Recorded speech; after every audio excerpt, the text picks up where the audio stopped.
Elon went on Ted Cruz's podcast last week and said this. Listen to this. How real is the prospect of killer robots annihilating humanity? 20% likely. Maybe Wow. 10%. On what time frame? 5 to 10 years. 5 to 10 years. Wait a minute. And then I kind of laughed at that because you never know with Elon. And the first number was not horrible, 90% chance we live and they don't destroy us. But, if they do, what's happening within the next decade is alarming. But then there was this headline, it was in the Post, it was everywhere, New York Post, about a violent humanoid robot snapping. Look at this, in China. This is at some factory in China where it freaked out. Look at it on its alleged controller.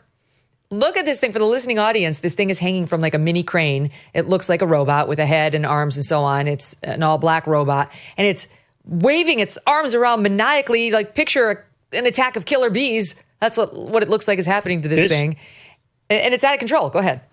This is an enormous risk. And I think Elon puts his finger on it precisely, which is there's a class of robot that we've used for decades, right? Like in factories, pick place machines that don't represent this risk. What is this risk?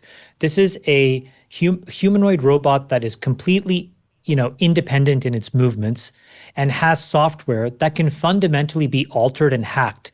And there is no understanding of how to create a kill switch for these things.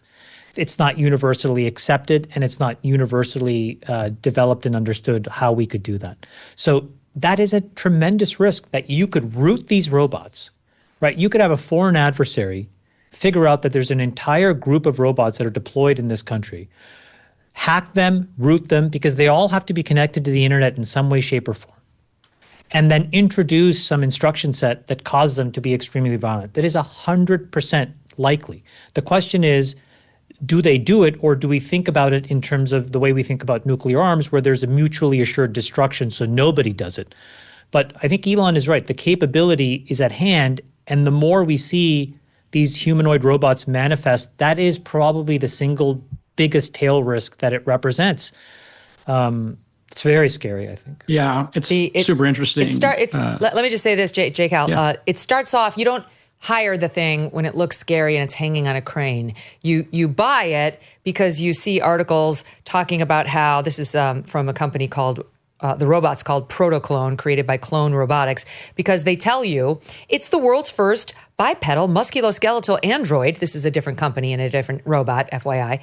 But it shows it twitching to life and kicking and moving its arms and elbows. And what they tell you is it's going to memorize the layout of your home and kitchen inventory. It's going to wash your dishes and clothes. It's going to make sandwiches. It's going to pour drinks. It's going to set the table.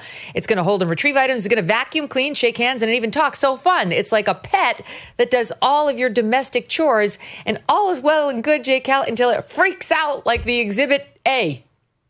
Yeah, it's he's not being bombastic at all. Probably 15, 20, maybe 20 years ago now, I lived in Los Angeles and I had a friend, Sam Harris. We had the same book agent, and Sam Harris, I introduced him to Elon. The three of us used to go to dinner every other week or so at Papone's in Brentwood. We ate some chicken parm and we talk. And this was actually what Elon was talking about with Sam a lot. Now they're no longer friends, but they went through one evening. We were talking about all the possible ways AI could spiral out of control. Obviously, this is one of them, or something even simpler, which is you got a lot of terrorists out there. Terrorists typically are dumb. You very rarely have a sophisticated attack like 9/11. Thank God. But imagine terrorists or people with really bad intent having access to these computers and making their version of COVID, which apparently was made in a lab, according to the New York Times and the government and everybody, and Fauci covered it up. It's conspiracy theories are becoming Nobel Peace Prizes, very quickly these days. Record time. It's unbelievable. The time between it being a conspiracy theory and somebody win a Pulitzer is getting down to like 36 months now. It's weird. As journalists, right, Megyn? It took like 40 years for the Catholic Church to actually admit that they were, doing horrible things. And for that to get even then, only sort of admit it and then pay a bunch of settlements, right? 4 decades instead of 40 months. And imagine like some bad actors decide, you know what, let's see if we can put into the large language model, et cetera. How do we make a better COVID? Or what are great ideas? How do we build nuclear bombs? How do we do this stuff? We've been able to contain that information and then contain the techniques.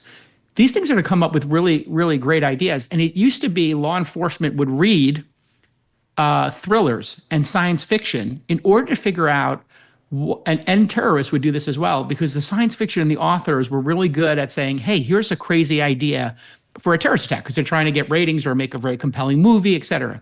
So there have been instances where, three-letter agencies went to specific science fiction and thriller authors to have them brainstorm the stuff. This is going to be brainstorming all kinds of bad ideas and putting it in people's heads, and we're going to have to figure it out. And Chamath's right. These robots could be rooted very easily. Self-driving cars as well.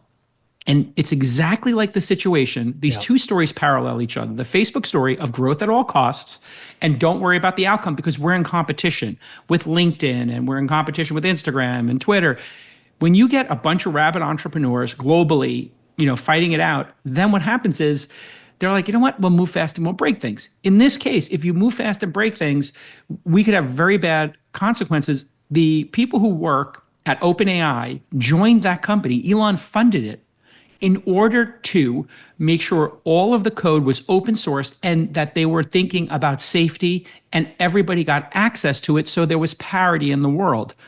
Sam Altman, in a very selfish act, then flipped it to his own personal piggy bank where he would make unlimited amounts of capital from it, and made it closed AI.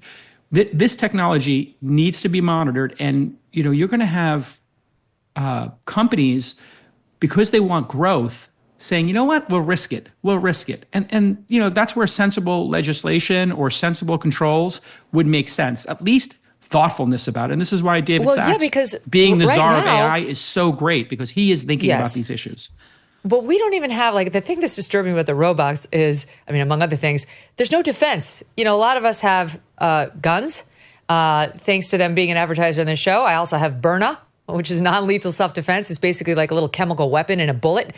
So you've got a bunch of different options available to you. None of that will work on the crazed robot or robots showing up at your door trying to, we have no defense at the moment to these things. And yet we're just proceeding, I don't know if it's fair to say blindly, Chamath, but we're proceeding rapidly down the lane of empowering them. Yeah, the problem that we have is that whenever we think about slowing this stuff down, we're faced with the scepter of a much bigger risk, which is these are national level security issues. And so now we have to think about us as the United States and what do we do versus our frenemies abroad who have their own intentions with these technologies. So, us versus China is probably the best way to explain this. But in that video, your first video, Megyn, that was a Chinese startup. We have our own versions of those Chinese startups. What are we to do? If they continue unabated, they look at that video and they say, it is what it is. We'll deal with the consequences of a few deaths here or there. We want this to happen. We want us to be the first country that has them. And then like Belt and Road, we will put our robots all over the world. Could you imagine if there's a class of these robots that can enable productivity and GDP growth? And instead of financing roads and waterways in Africa or in Asia, China just shows up with just boatloads and boatloads of these robots to do the work for folks and then just uplift entire societies. Imagine how much political and economic leverage they get.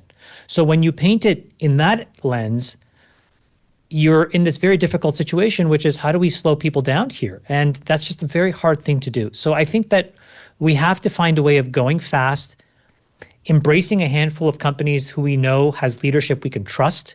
But otherwise, if we slow down, we're going to lose a much bigger race, and I think that has much bigger consequences. I wonder if it's like the Manhattan Project, Chamath, if we need to just put it's like every ounce of energy into winning this AI race for general, computer supremacy. I really think it's like that, because I think if we lose the GDP war, we're going to lose all the wars. Because if you don't have technical supremacy, we will lose military supremacy and we will lose economic supremacy.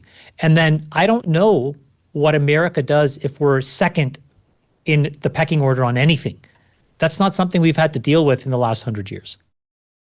This July, there is a global summit of BRICS nations in Rio de Janeiro. The bloc of emerging superpowers, including China, Russia, India, and Iran, are meeting with the goal of displacing the U.S. dollar as the global currency. They're calling this the Rio Reset as BRICS nations push forward with their plans. Some worry global demand for U.S. dollars will decrease, bringing down the value of the dollars in your savings. While this transition won't happen overnight, the Rio Reset could mark a pivotal moment. So learn if diversifying your savings into gold is right for you. Birch Gold Group can help you move your hard-earned savings into a tax-sheltered IRA in precious metals. Claim your free info kit on gold by texting MK to the number 989898. With an A-plus rating with the Better Business Bureau and tens of thousands of happy customers, let Birch Gold arm you with a free, no-obligation info kit on owning gold before July and the Rio Reset. Text MK to 989898 today. Thanks so much for watching. If you like what you just saw, hit the subscribe button for more clips and full episodes.